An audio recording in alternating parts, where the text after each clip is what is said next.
Hey fellow glitchers. First of all, Merry Christmas and a Happy New Year. Now, what other game would be more appropriate for the cold, snowy weather than a game about sailing to various islands? I can't think of any. I mean, there's a whole island dedicated to ice. How much more Christmas can you get? I'm going to spoil something about this video.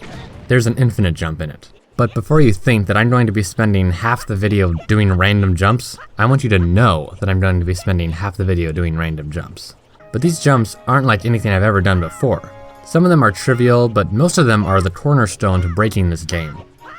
I'm going to get some smaller glitches out of the way as I build to bigger and better glitches.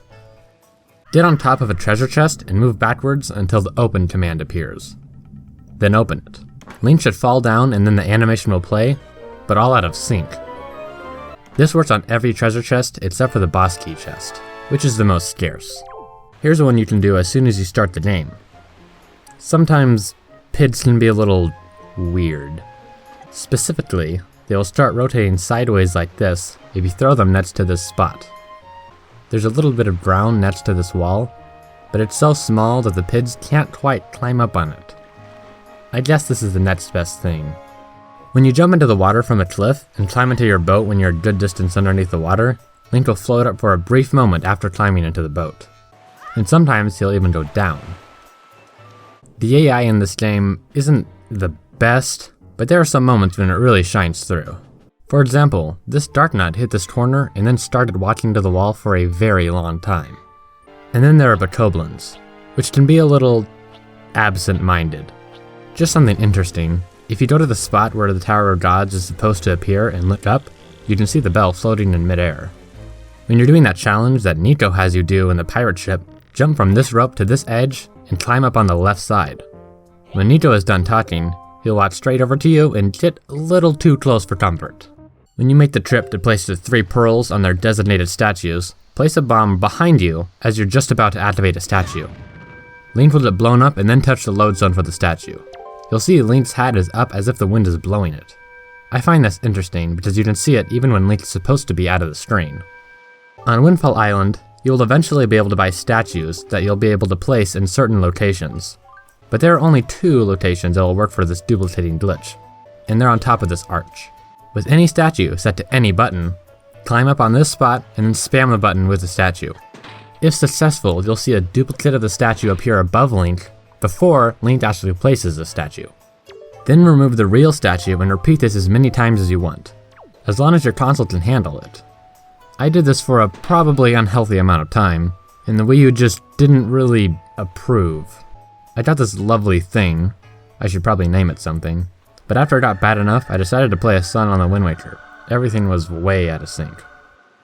Then I did it again a while later. Link? I don't think that's how the song goes. Link? There's a nifty little trick that'll allow you to skip the Helmarat battle in Forsaken Fortress. When you get to the top, make sure you have low enough health that Link will slouch over when idle. Then, backtrack to these pots and run in circles next to this one. Once the bird's shadow disappears, roll over to this corner and wait for the bird to land. Then, climb up onto this ledge and you should be pushed out of bounds by the bird's big hitbox.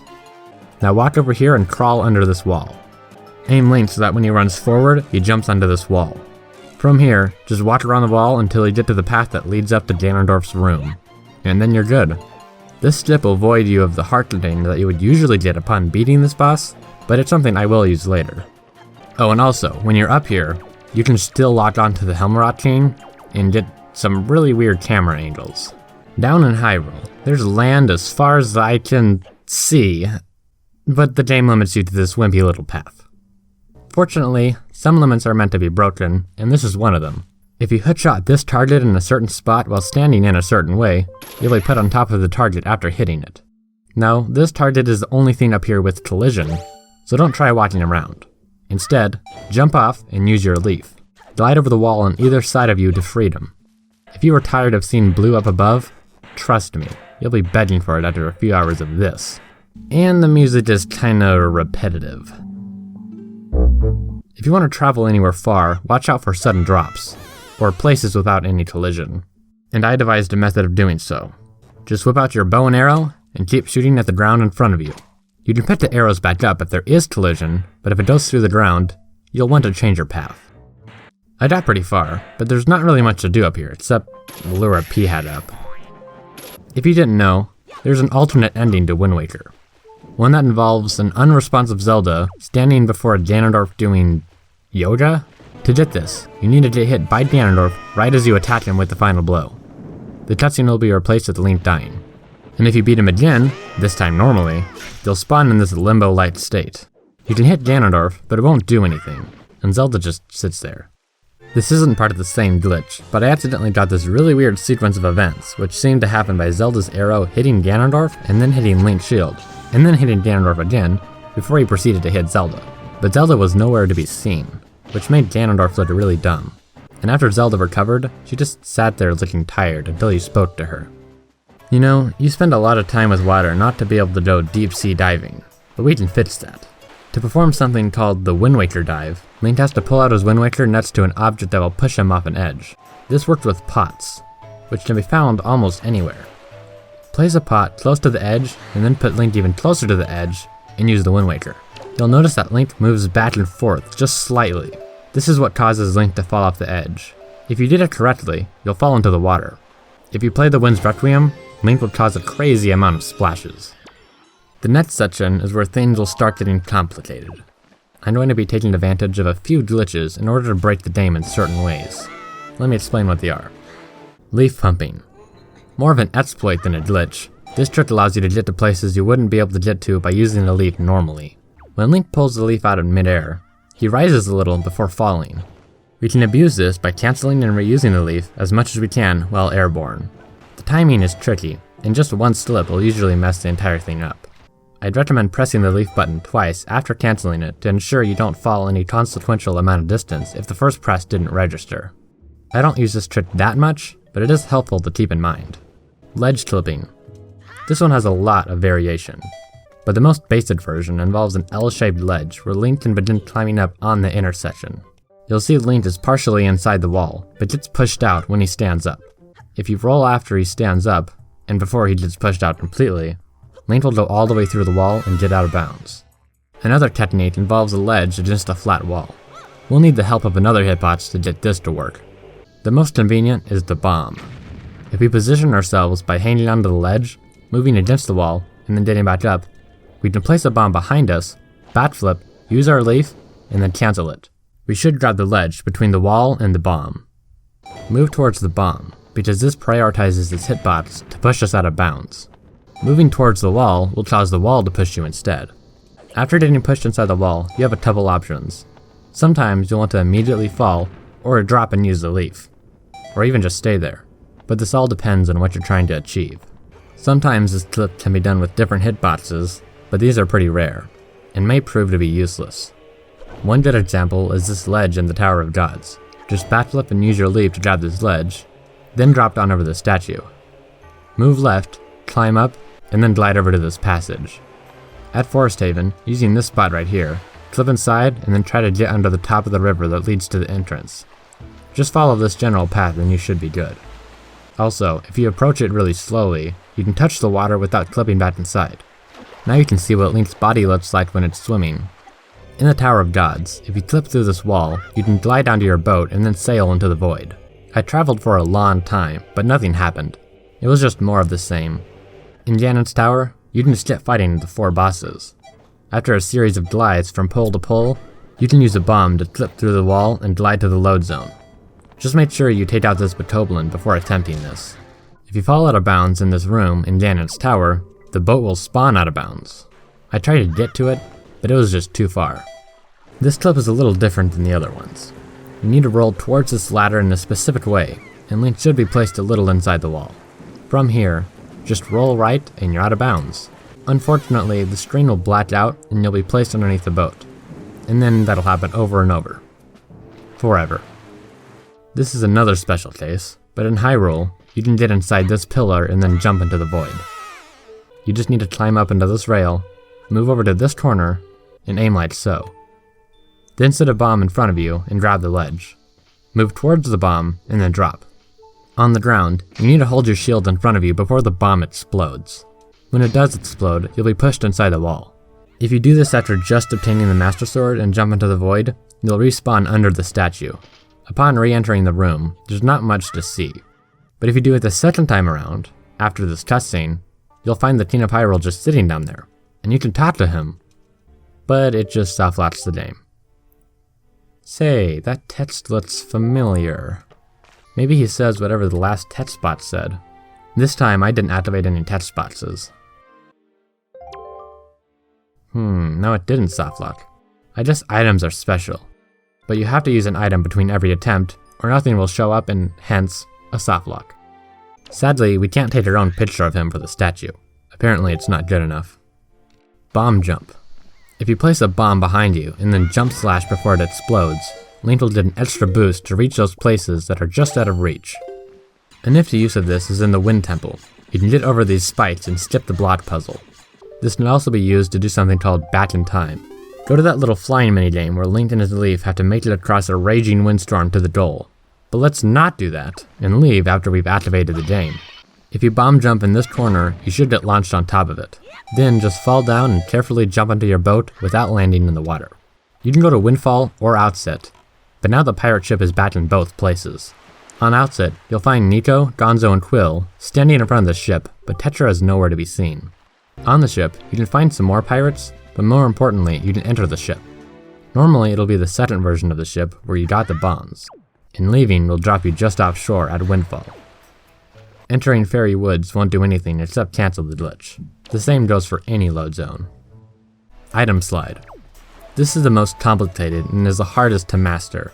I still don't understand it fully, but just enough that I could use it for what I needed it for. Now, I should say that just starting the glitch is elementary. All you have to do is use the grappling hook, the boomerang, the bow, or the hook shot. Start moving in one direction, pause, and then just barely hold the analog stick in the opposite direction. This position is generally known as the ESS position, or the extended super slide position. This means that the analog stick is tilted just enough that the game registers an input and may cause something to happen in game, but is not enough to actually move the character. I don't want to explain this too much because it really depends on your controller, and you just need to get the feel for it. But when you did the analog stick in this position, keep holding it and unpause. Link will begin rapidly gaining negative speed, and this speed has no cap, but building it up for too long will crash the game. There are many ways to manipulate and use this speed. If you want to stop building up speed, you can pull out a bomb, the Skull Hammer, or just target. The former two will keep you going in one direction, but targeting will send Link to the left. Except if you used a hook shot, in which case you'll go to the right.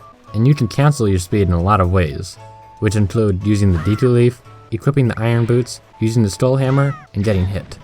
In any case, once you exit first person view, Link will go in the opposite direction that you tell him to go in, since his speed is negative. You can convert this speed to positive by tapping up in first person view, which will also flip the direction you go when targeting. If you perform an item slide with the iron boots on, Link will spaz out and do a bunch of crazy stuff. And for some reason, when you charge up an item slide with the iron boots on in this pool, and then pull out a bomb, it can get insanely laggy. Some of which carries over to normal gameplay. The only notable difference, other than the frame rate, is the trail behind Link's boat. It's a little far from normal. Now, the basic item slide is helpful for clipping through specific areas. One example is here at Dragonroost on this rock. This is especially useful for unstable collision, like the bamboo blocking the path on Outset or the spiky pillars at Forsaken Fortress. You can also max out your score in the flying game. If you slash with your sword with all this speed, he'll move in the direction of the slash for as long as the slash lasts. If you want to go to a certain point by using this, the easiest and most accurate way of doing so would be to go to the home menu after building up enough speed. And then, while holding ZL and B at the same time, return to the game. Link will fly in the direction you were facing to the dot, and will stop as soon as he hits a wall. If you aren't sure how long to let your speed build up, I can't give you an exact answer, as it's very touchy. But to estimate, if you charge it up for a second, that should send you about a couple yards. If you charge it up for 2 seconds, that'll send you about the length of an island. 2.5 should get you the breadth of a quadrant, 3 should get you halfway across the map, and 3.5 should clear it. But if you attempt anything above that, you'll probably crash the game. Keep in mind, these seconds are just me counting in my head, so they aren't exact. With a sword slash jump, you can get to certain parts of dungeons faster. I'll be using this mostly in Forsaken Fortress. The last thing I'll be doing with the item slide is something called a super swim. It's just an item slide, but in the water. The trickiest part with super swimming is starting and stopping, but there are so many more factors to keep in mind with a super swim versus a grounded item slide. To start a super swim, you'll need to find a spot of land that eases into the water. Now, for some reason, only certain spots will work, not just any declining slope. But I found enough spots to do what I needed. While you're building up speed, you can either directly enter the water while in first person view, or target, and then enter the water. Link will pause for a moment as he catches his breath, and then off he goes. The easiest way to control this is to constantly hold down on the analog stick and change the camera to change Link's direction. When you're super swimming, you have to watch out for flat water quadrants. These are quadrants that have flat water. They are loaded differently than wavy water quadrants, which will bring you to a dead stop by something known as splooshing. These are all of the flat water quadrants in the game. One way to approach a flat water quadrant without splooshing is by slowing down before you hit it, so it has time to load. This can be done by holding up on the left analog stick to reverse Link's direction and then holding down again. Keep doing this until it's loaded and continue forward. But be aware that changes in direction will slow you down. With the super swim, you can get to areas that you aren't supposed to get to yet. And if you get in your boat, you'll try to sail away, but most of the time we'll end up sailing into a wall and will soft lock the game. And now the infinite jump. Before Link can fly, he needs to lose all of his hearts. But upon his last heart disappearing, make sure he's holding a sword. Then, while targeting, spam A and B together. As soon as Link is in the air, you can let go of A and just press B. Why does this work? Well, for starters, Link can't officially die unless he's touching the ground. And when he loses his last heart, there's some time to perform a move before the death animation plays. The optimal thing to do would be to get Link off the ground, and that means doing a jump slash by targeting and pressing A. Now in the air, we need to press B to do an air slash. Once Link has gained height, press B again, and rinse and repeat. This would be too hard to process as humans, so just spamming the B button is really as good as it gets.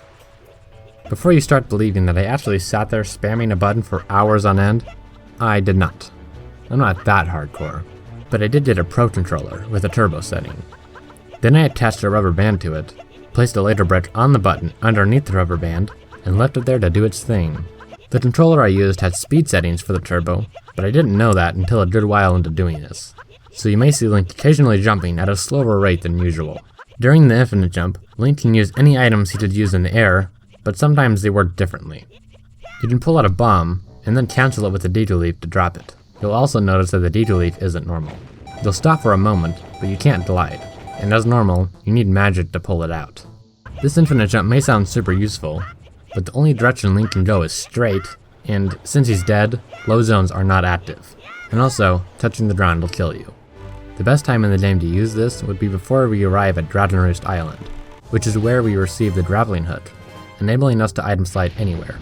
But before I get into that, I'm just going to show off some useless but interesting things you can do with this. With all that Link did for Baloo, you never actually got to meet him face to face. So let's take a trip up to his little home. And not bad, but we can do better. This is more like it. And the lava even hurts us. When you get to the top of the Tower of Gods, everything is miniature. In the Ganondorf boss fight, you can get Ganondorf to freeze after he does this strange dance with his swords. During journeys across the ocean, some weird things can happen. Octoroks may just fall out of the sky, and you may spot a mysterious flag or two. I really don't understand why these are here, but they happen a lot. You can even ride a cyclone. Most rooms have a ceiling that prevents you from escaping them, but there are some that don't. Here are some random jumps that are really pointless, but cool nonetheless.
And now, it's time for...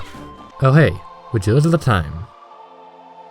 This video is ending up being way longer than I thought it would be, and although I hate to delay the best part, I'm gonna have to wrap it up for now. Thanks for watching. I should have part 2 out in a couple days, but if you like glitches as much as me, be sure to hit that subscribe button, and be sure to check out my Twitter if you want to keep up with what I'm doing.